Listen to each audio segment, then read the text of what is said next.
A paz do Senhor esteja com cada um de vós.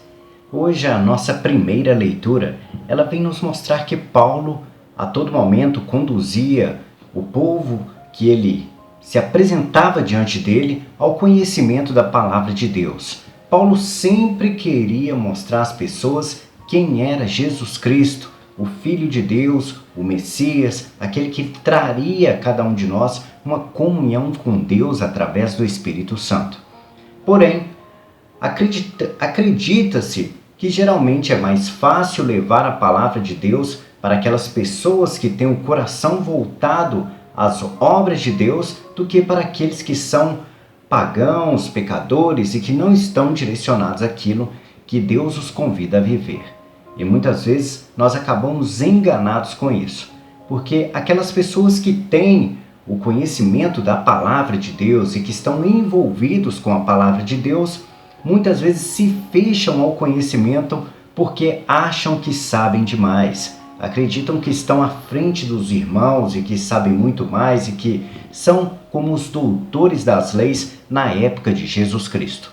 Os doutores das leis não aceitavam o conhecimento de Jesus Cristo porque acreditavam que já tinham todo o conhecimento necessário e que eram tomados por esse conhecimento e que deveriam apenas ensinar e jamais aprender, o que demonstra falta de humildade no coração daquelas pessoas. E hoje nós vivemos em uma comunidade que acontece muito isso ainda. Nós podemos notar, às vezes, em líderes religiosos e pessoas que estão à frente da nossa igreja passarem por situações que elas demonstram se acharem melhores e se acharem superiores do que os seus irmãos. E às vezes, aquele que não sabe nem ler, aquela pessoa que é simples, humilde do campo, tem muito mais de Deus dentro dela do que aquela pessoa que apenas tem um conhecimento teórico. E na prática faz totalmente o contrário, assim como os doutores das leis faziam na época de Jesus Cristo. Por isso nós precisamos de ter muito cuidado com isso. A humildade, a simplicidade devem fazer parte do nosso coração, apesar que nós temos que ter também a maldade de entender que existem pessoas que tentarão nos enganar. E essas pessoas que tentarem nos enganar, nós temos que estar preparados principalmente com o Espírito Santo, porque é Ele que nos direciona e nos mostra quem quer nos ajudar e quem quer nos dar uma rasteira. Porque existem pessoas que querem nos prejudicar, que querem de nós apenas dinheiro, que querem tirar de nós apenas o fruto do nosso trabalho. Mas Deus não está preocupado em momento algum em retirar dos irmãos, dos filhos, o fruto do seu trabalho. Ele quer voluntariamente que você ajude a sua igreja, que ajude o seu irmão, que ajude as pessoas, mas jamais forçar você, tirar de você aquilo que você lutou tanto para conseguir. É claro que a igreja precisa, os nossos irmãos precisam, o mundo precisa da sua ajuda, mas que isso seja feito voluntariamente e jamais induzindo você, te seduzindo, te enganando e utilizando da palavra de Deus para poder extorquir de você, às vezes até aquilo que você não tem. Por isso, muito cuidado com essas pessoas. É claro que alguns são falsos profetas. É claro que também existem pessoas que são direcionadas por Deus para poderem administrar grandes quantidades de dinheiro e para solicitar ajuda às comunidades. Mas nós iremos perceber e descobrir facilmente quando é que a pessoa pede para poder ajudar o próximo e quando a pessoa pede para enriquecer. Nós notamos isso principalmente nos comportamentos desses líderes. Aquele que ajuda o seu irmão, faz cesta básica, corre atrás para poder te saciar a fome, pagar uma conta de luz de alguém que está no escuro. Esse é um líder cristão que quer ajudar o próximo e que segue o amor de Deus. Mas aquele que compra um carro de luxo, vive em mansões, que está preocupado em gravar CD e essas coisas, infelizmente não está servindo a Deus, mas está servindo à luxúria. Por isso que temos que ter muito cuidado com isso. Que vivamos o amor de Deus, mas que o dinheiro seja para ajudar o próximo e não para enriquecer, principalmente aqueles que se julgam à frente da igreja e se julgam líderes, porque eles têm que dar, acima de tudo, exemplo. Se não estão ali para dar esse exemplo, para poderem satisfazer a vontade de Deus e não as vontades da carne, infelizmente está no lugar errado. Deveria procurar ser um empresário, viver no mundo do dinheiro para poder se enriquecer, mas não dentro da igreja, porque dentro da igreja não é lugar para isso. Dentro da igreja é para enriquecer o nosso coração com o amor, não com dinheiro e com soberba. No mais, vamos ouvir agora uma reflexão do nosso Salmo responsorial de hoje. Nosso Salmo responsorial de hoje vem nos falar sobre Deus nos trazer o nosso Salvador, a presença do Salvador em nossa vida. E sabemos que o nosso Salvador que Deus nos apresentou foi Jesus Cristo. Jesus Cristo é a nossa chave hermenêutica, a chave fundamental para nos trazer a oportunidade de uma vida melhor. A vida melhor, ela se baseia basicamente na prática do amor de Deus. E Jesus Cristo foi enviado para nós para nos mostrar como fazer isso. É como preparar um bolo para fazermos em nossa casa. Há uma receita e todo um procedimento para podermos preparar esse bolo. E Jesus, para nos mostrar como alcançar a nossa salvação, veio com essa receita nos mostrando cada passo, o modo de se preparar, o modo de alcançar essa vida que tanto somos convidados por Deus a viver. Não somos obrigados, mas Deus, através do seu amor, nos dá o direito de fazer as escolhas.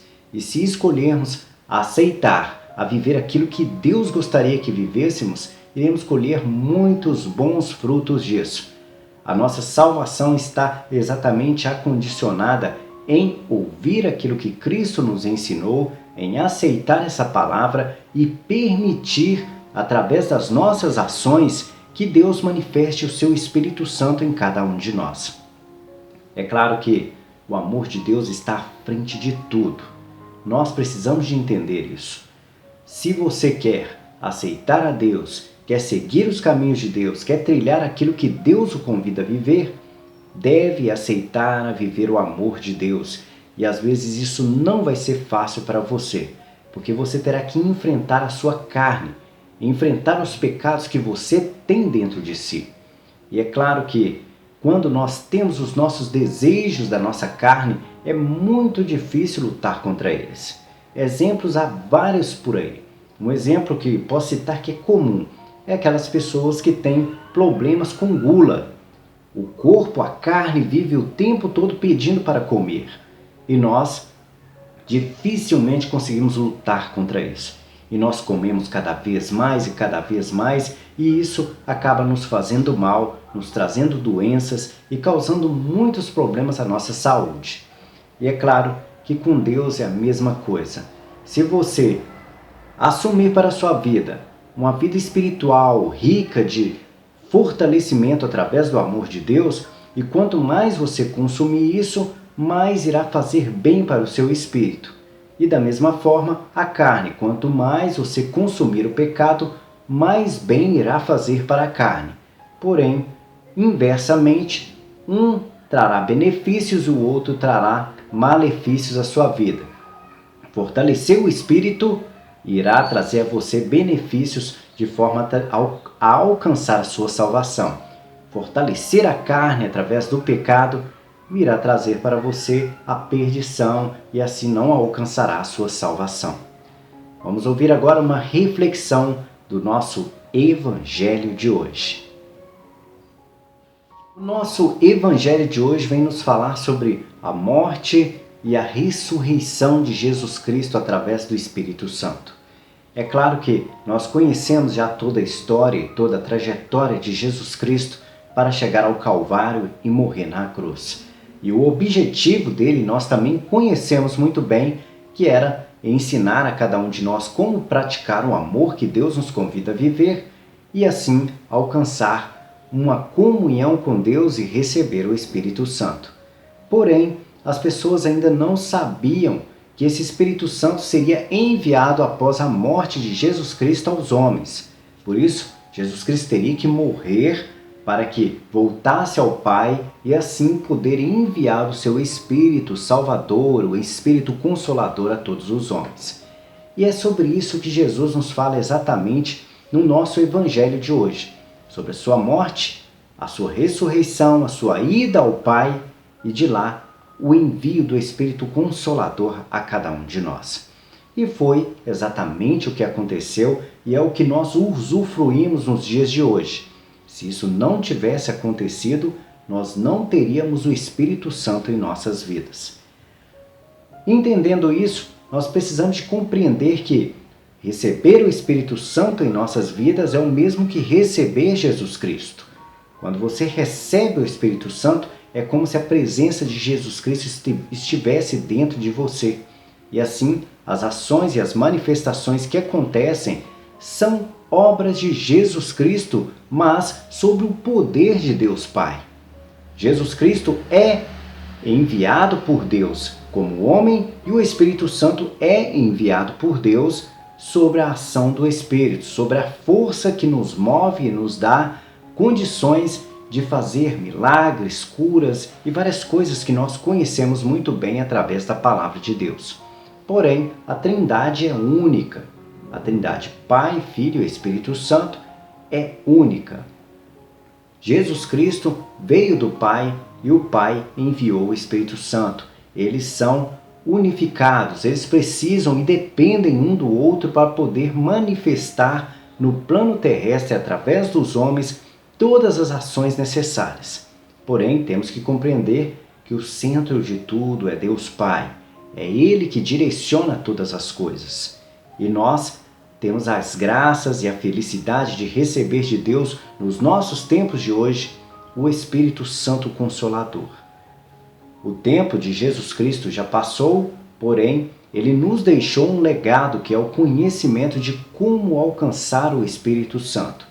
Agora é praticar aquilo que Ele nos ensinou para recebermos esse Espírito Santo. E aquele que recebe o Espírito Santo de Deus tem a oportunidade de ser salvo, de receber a vida eterna e alcançar o reino dos céus. O mesmo que aconteceu com Jesus. Jesus, após a sua morte, foi para junto do Pai. E aquele que recebe o Espírito Santo de Deus terá o mesmo direcionamento de Jesus, que recebia o Espírito Santo. Por isso, é essencial que nós busquemos todos os dias nos fortalecer espiritualmente para recebermos esse Espírito Santo e alcançarmos o reino dos céus. É difícil porque somos pecadores, a nossa carne nos convida a viver os pecados, mas nós precisamos. É uma batalha constante, uma batalha difícil, uma batalha que nós perderemos algumas e venceremos outras. Mas precisamos de continuar até chegar o dia em que nós estejamos fortes o suficiente para não sermos derrubados por nada nesse mundo. Assim como Jesus nos mostrou que isso é possível, porque Ele foi o nosso melhor exemplo e o nosso melhor professor. No mais, se você gostou da nossa liturgia da palavra de hoje, deixa aí um gostei, deixa um comentário e que a paz do Senhor esteja com cada um de vós.